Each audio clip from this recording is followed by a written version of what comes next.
तो अब हम बात करेंगे हार्ट डिजीज हमारे देश में कितनी बड़ी समस्या है।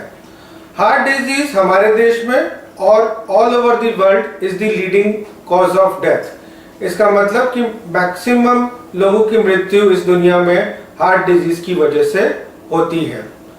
और 50% लोग जिनको हार्ट का प्रॉब्लम होता है उनको पहले पता नहीं होता है कि उनको हार्ट डिजीज है।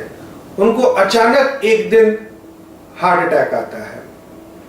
महिलाएं जनरली मीनोपॉज तक हार्ट डिजीज से बची रहती हैं, पर मीनोपॉज के बाद उनका भी हार्ट डिजीज का जो रेशियो है पुरुषों के बराबर ही होता है।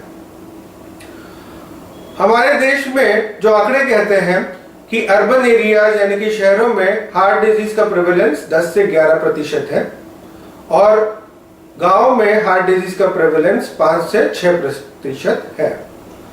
अगर हम अपने देश की जनसंख्या आज मानते हैं 140 करोड़, तो उसके हिसाब से आज की डेट में कम से कम 7 करोड़ लोगों को हार्ट डिजीज है।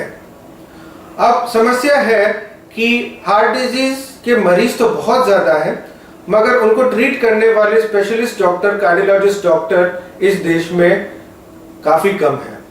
तो कहने का मतलब यह है कि हार्ट डिजीज हमारे देश में बहुत बड़ी समस्या है।